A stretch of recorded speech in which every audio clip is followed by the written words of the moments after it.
Now, you mentioned India, China and India becoming an innovation center in clean tech as well, in addition to Silicon Valley. And I understand you quite an expert on investing in India. I'm just curious about your experience investing there. I actually heard a story on NPR the other day featuring Western-born Indian descents going back to India to start companies and sometimes NGOs, and they're known locally as ABCDs, you probably know.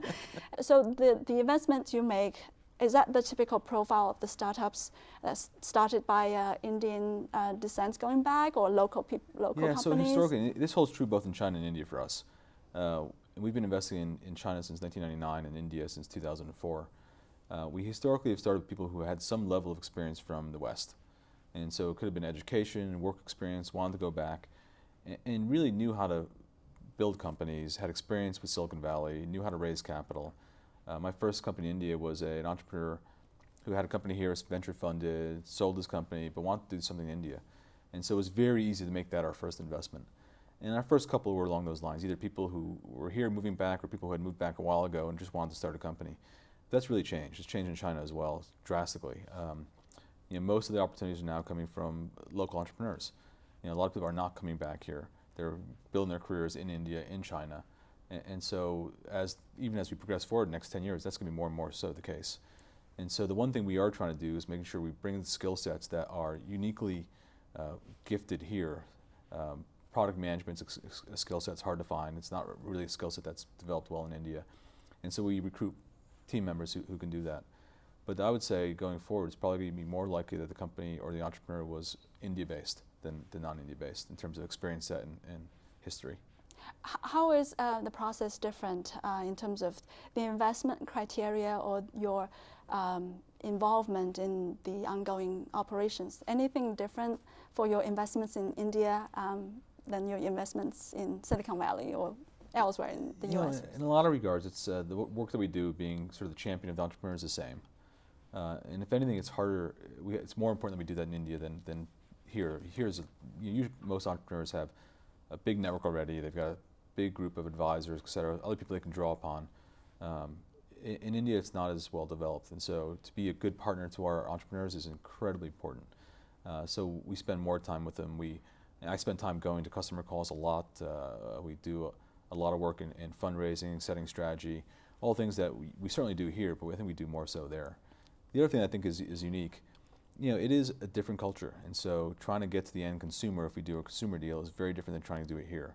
If you're doing an online play here, you're definitely getting to the consumer through some kind of viral means, online, word of mouth, what have you. In India, we're employing what's called a clicks and bricks strategy, which is sort of an online-offline model to get consumers. Because consumers aren't consuming internet services as quickly or easily as they are here.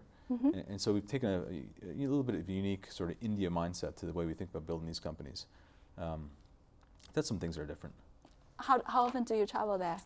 I go back 3 or 4 times a year. Okay. And so that's also added some challenges.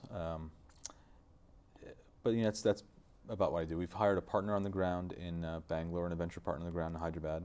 We're building our offices now in India. We have 11 companies there so far, and of which 4 are clean tech. Which is great. Okay. And so we're really excited about India. How is clean tech in India? It's a huge need. I mean, it's a huge need for a variety of reasons. It's not just clean tech, but they just need power. Yeah. Right? The grid is highly unreliable. Even in places like Bangalore, power goes out every day. And so there's a lack of energy. The grid has, older technology is poor.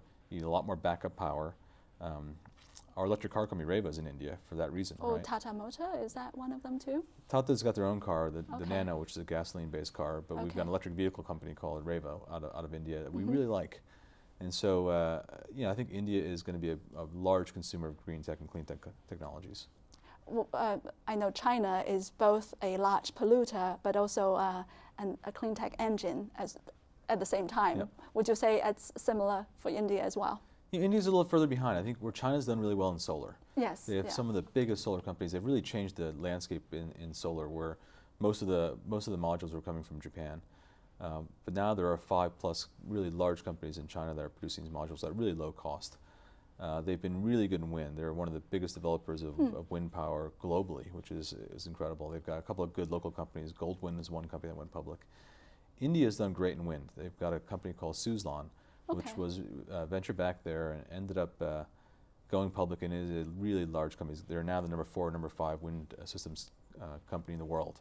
And they compete with GE, Gamesa, and the like. They are enormous. They've got 13,000 employees. They have 4.4 billion in backlog in the most recent annual report. So you're seeing these companies that reach incredible scale in China and India, which you wouldn't have expected so quickly. Are they government supported, or are they really entrepreneurial companies, this one? So in India, it tends to be entrepreneurial. Really? In China, there's a lot of state-owned enterprises as well that are involved in these companies, and there's a lot of direct state involvement in entrepreneurial companies in China. Okay. Now, for all of the clean tech investments that you've made, whether it's in the US or in India, how is the economy right now affecting it, whether it's positively or negatively or no impact? In the US, we'll see. I think I can't read the tea leaves on the US market. Clearly the market has slowed down, which means M&A activity will slow down, IPO activity will slow down. The fact that oil is at $120 plus a barrel is certainly adding some fuel to this market within clean tech. But we just take a long-term approach to it. Can the companies build long-term sustainable businesses? In China and India, I don't think they're feeling the slowdown yet. Yeah. I was just in China 2 weeks ago. They're still roaring ahead, full steam ahead, and so I don't think they're really feeling the slowdown in the U.S. or the global economy. It used to be the U.S. would have a cold and everyone else would sneeze, right? Nobody's sneezing. Everyone would get a cold, right? And India, same way. I don't think India's feeling it at all either. It's incredible that these 2 huge economies are growing, and they're really getting to be self-sustainable. They have their own engines running. They do. Yeah. Well, fantastic. Thank you so much. That was very enjoyable. David, thank you very much. I enjoyed it. That was Raj Atluru from Draper Fisher Jurvetson, all about venture capitalism in clean tech and in India. A fascinating combination. Come back for more great conversations on essence of innovation. I'm David Song. See you next time.